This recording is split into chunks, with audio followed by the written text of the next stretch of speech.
And to this day Marie should still be the queen of a country in which shimmering Christmas forests and glazed marzipan castles, in short, the most marvelous things you can imagine, can be seen if you only look. The end. With a sigh, little Timmy slowly closes the book, gets up and places it on his corner of books, as his mother calls the pile at the corner of the room where Timmy keeps his books. Did you finish that already, honey? Yeah, Timmy responds, his soft voice trembling from the cold. Did you like it? I will take you to the bookshop to get another one for the holidays when the weather becomes better, Timmy's mother says before she is struck by a coughing fit.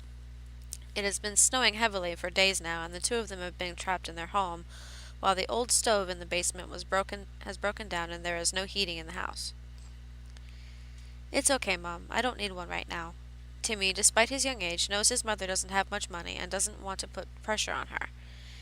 He jumps on the couch next to his mother, and she strokes his hair affectionately as the two of them huddle together to fight off the growing cold. During the night, it is just past midnight, and little Timmy is laying on his bed, slightly clutching his raggedy blanket close to his chest. He is having trouble going to sleep. His mother's muffled crying and raspy coughing can be heard through the hall. He pulls the blanket over his head to fend off both the lingering cold and his mother's suffering. Having trouble sleeping, little one? A voice speaks up from the foot of the bed. With a swift move, a wooden nutcracker toy soldier climbs onto the bed and sits on little Timmy's leg. Little Timmy peeks out from under the blanket. Hi, Alexander, the boy says with a frail voice. Worried about your mother, huh? The toy soldier says, readjusting the wooden hat on his wooden head. Little Timmy nods in agreement. She is having a rough night, isn't she? Alexander pauses for a second. But I heard you just finished your book. How was it? It was good. You are not in the mood for talking, eh? Alexander scratches off a wood chip from his knee. He looks sternly at little Timmy. Tell you what, lad. I will take care of this. I will go down at the basement and see what I can do about the stove. I want to help too, little Timmy says, his voice stronger. That's the spirit, lad. Have a good night's sleep now. With that, Alexander takes a bow and jumps off the bed. Little Timmy is very glad he has Alexander. He is shy, sickly, and small in frame, and he doesn't have many he can call friends. Alexander is there for him ever since he can remember, taking care of him since he was young. These thoughts float in Timmy's mind as he falls into the warm embrace of a deep sleep. Morning comes. Little Timmy spends the day taking care of his mother. He cleans around the house, cooks, and caters to her needs. Her condition has worsened during the night. She is feverish and can't stop coughing. She is stuck to her bed for the whole day. To keep her warm, Timmy gave her his blanket, no matter how she refused. Still, the house is terribly cold and the stove remains broken. Night falls again. Timmy bids his mother good night and goes for his bed. He has no blanket. Instead, he uses the heaviest clothes he can find in his wardrobe. Still, the cold is stinging and harsh. With a trembling breath, he lays down and closes his eyes. Psst, lad, are you asleep? Alexander opens the toy's chest and walks slowly towards the bed. Little Timmy groggily opens his eyes. The mustachioed face of the soldier greets him. Sorry to wake you up, but I think I found what the problem with the stove is. The basement is covered in snow. In snow? How? Timmy's timid voice speaks out. There is snow everywhere, on the floor, the shelves, everywhere I say. How is this possible? Timmy's sentence is interrupted by a heavy coughing from his mother's room.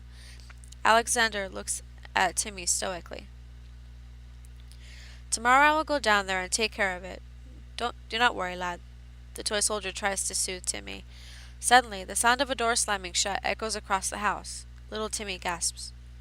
It must have been the wind, Alexander says. Then, just outside the room, footsteps. Slow, unsteady footsteps, like someone is dragging his feet.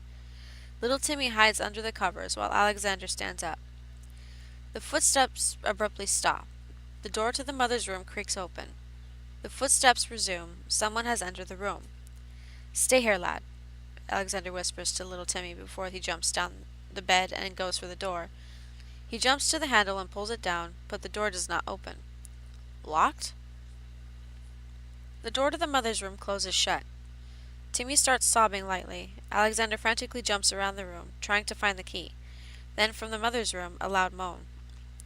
"Mommy!" Timmy cries. Alexander is livid, eyes darting around and mind racing for a way out. The moans get louder and louder until they suddenly stop, replaced by rhythmic wheezing.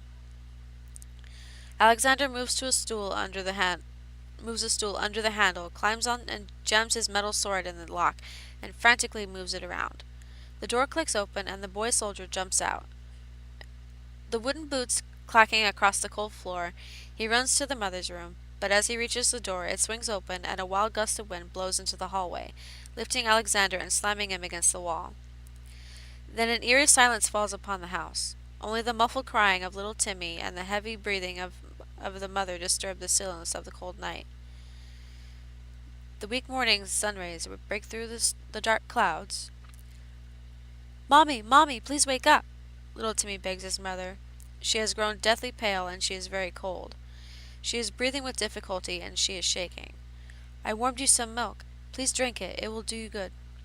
But she does not respond, lost deep into feverish dreams. Little Timmy places the glass of milk on the nightstand and turns to leave. He has a lot of housework to do. During the day, though, he takes great care to stay away from the basement door. The moon shines brightly in the sky. "Lad, is everything all right?" Alexander jumps from the toys chest and sits on the windowsill next to little Timmy, who has been staring out of the window for the past hour.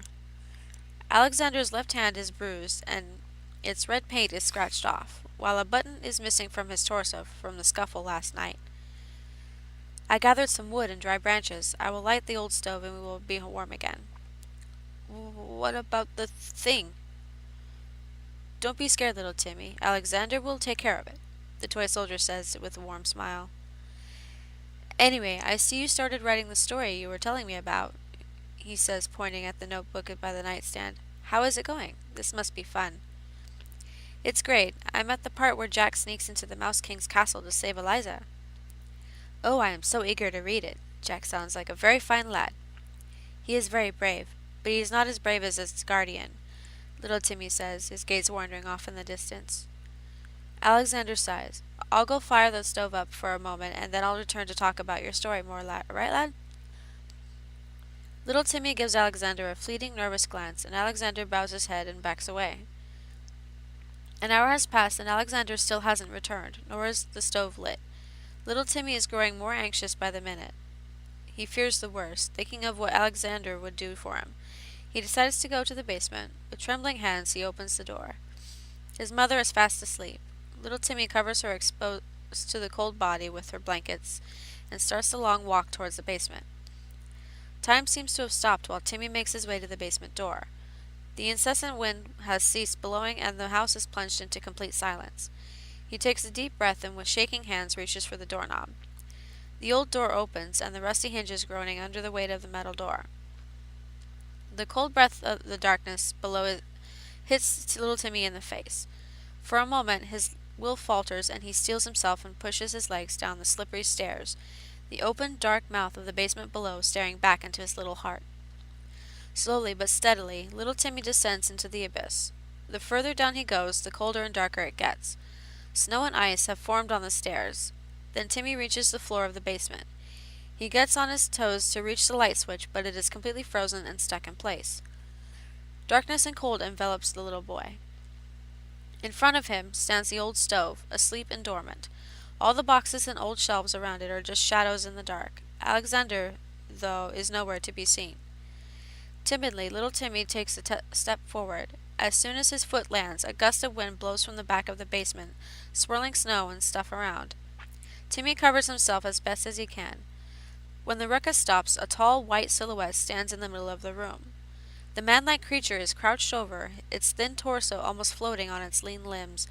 Its skin has a parch-like texture and breaks up here and there. The creature sniffs the air and turns towards Timmy. Its black eyes meet with his as the creature starts to move towards Timmy, who can only watch, paralyzed.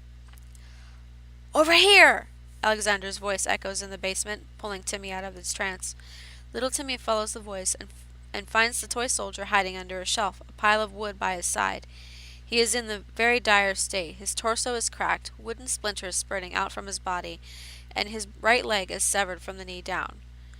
To stand up, he is using a branch as a crutch. We don't have much time. You need to go and put the wood into the stove. That will drive the creature away and heat the house. I will distract him. Quickly! Alexander starts hopping to the other side of the room, while little Timmy grabs the wood and branches and sneaks his way to the stove. Over here, you big snowflake! Alexander shouts at the creature, which turns and gallops toward him, his bony spine arched back and sharp claws clicking on the floor. Little Timmy is halfway to the stove, but he slips and the branches scatter across the floor with a loud noise. The creature stops in his tracks and turns towards the boy. It glances at the pile of wood on the floor and then the stove. With a gritty laugh, it grabs the wood, which dissolves under its touch. It then moves closer to Timmy, who backs away as fast as he can. Alexander sprints as fast as his one leg allows and gets between the creature and Timmy. Over my dead body, the soldier says, unsheathing his sword and staring down the vile beast. The beast falls on all fours and slowly prowls towards Alexander, who stands tall, its shoulder blades bobbing up and down. It stops right in front of the soldier and looks down on him, his black eyes examining the little thing that stands between it and its prey. Alexander assumes a defensive stance. The beast goes to move over him to little Timmy, uninterested in the soldier. Alexander strikes its arm with 2 quick slashes, and 2 red streaks splatter across the floor. The beast lets out an angry cry. The soldier moves back on the defensive and steadies himself. For little Timmy, be strong, for little Timmy, he whispers under his breath. The beast lets out another bone-chilling cry and stands on its feet. When it comes back down, it strikes at Alexander, throwing him to the side. His head hits the hard wall, his hat splintered into 1,000 pieces, and his sword thrown away out of his reach. The last thing the soldier sees before his strength leaves him is the creature lunging towards little Timmy, who screams in fear. Alexander's eyes close and his world fades to black. Little Timmy is now backed against the corner of the basement, clutching a box as a shield in front of him. The creature tears the box apart. Little Timmy starts crying as the creature grabs his legs. The creature smashes Timmy against some cardboard boxes. Before it can grab him again, little Timmy opens his tearful eyes. On the opening of the stove stands Alexander. Both his legs are broken off, half his torso is gone, and his head is cracked. Somehow, he managed to climb on the stove. Below him, on the floor where he crawled, are wood splinters and parts of the toy soldier. You made it, little Timmy thinks as his heart is filled with new hope. The eyes of Alexander meet with little Timmy's. The wooden nutcracker toy soldier smiles warmly. I will take care of it, lad. I promised. With that, Alexander pushes himself into the old stove, which flares up in powerful red flames. A blinding white light shoots out, and a wave of heat that follows shakes the foundations of the whole room. First, the stalactites quickly melted off, and the snow evaporated into mist. Then the wave engulfs the creature, its white skin catching fire like old parchment. It lets out a scream of agony, flames shooting out from its body. A big hole of fire opens up in its chest as it falls to its knees. It looks at its hands as they are burned off its body, shattering and evaporating upon hitting the floor. The creature finally vaporizes into a dark smoke. Only little Timmy now stands in the basement. After he collects himself, he shakily exits the basement. The house is now warm. He walks into his mother's room. The mother is sat upwards on the bed, calmly drinking the warm milk Timmy made her earlier. Little Timmy runs to her and gives her a hug. In his warm, starlit room, little Timmy finishes writing his story. He gets up from his desk and walks towards his toy chest. He carefully places the notebook on the wooden box. With the Mouse King defeated, Jack and Eliza lived happily ever after, with Alex always watching them from above, smiling warmly, Jack's ever-loving guardian. The end.